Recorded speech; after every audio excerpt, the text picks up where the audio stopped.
People talk about selling their soul all the time.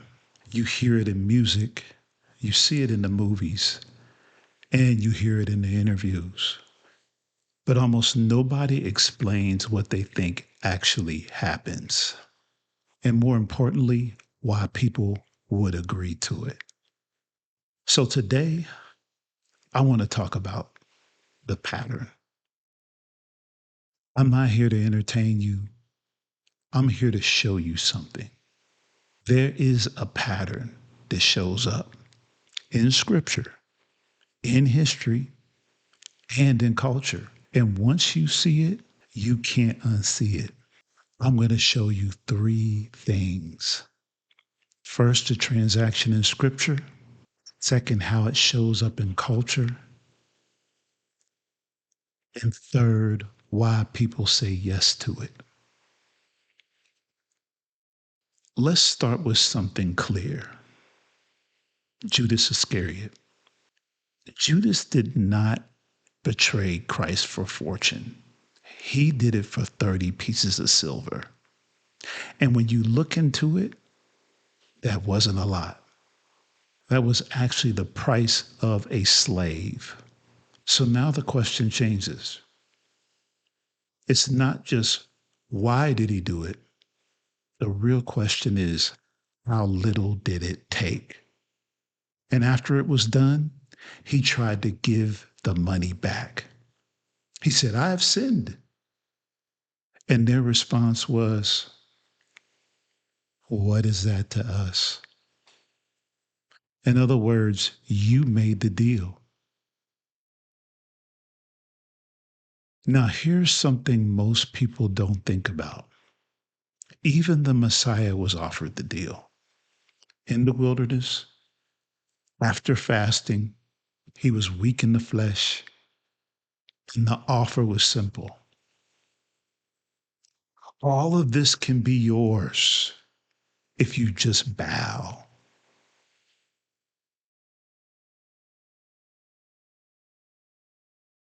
Power, kingdoms, glory.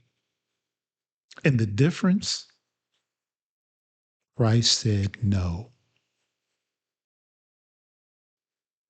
So now we see something important. The offer exists, the choice exists, but not everyone responds the same way. Now let's move on into culture. Robert Johnson, a blues musician. There's a story, a famous one, that he met a figure at the crossroads.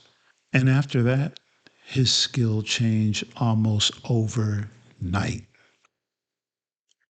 People described his playing like it didn't make sense, like he had something others didn't. But here's the part people don't talk about enough. He didn't become rich. He didn't live long. Most of his fame came after he died. So again, the question is not just what did he gain? It's what did he actually get? Years later, I'm watching the movie Sinister and I see a face, Bagul, and something about it looked familiar. When I compared it to a well known image of Robert Johnson, I noticed something. Now, I'm not telling you what to think, I'm just telling you what I saw. And what I saw made me ask a different question. And that is, why do certain images and certain ideas show up again and again? Now, here's the part that matters most. Why do people say yes? It's not always about the money. Sometimes it's about becoming somebody, going from unknown to recognized, from being overlooked to seeing what one person sees as nothing, another person sees as everything. And that feeling, that recognition can be enough for anybody. When people talk about the transaction, they're not always talking about the same thing. The pattern is consistent: a offer, a price, a decision, and a consequence.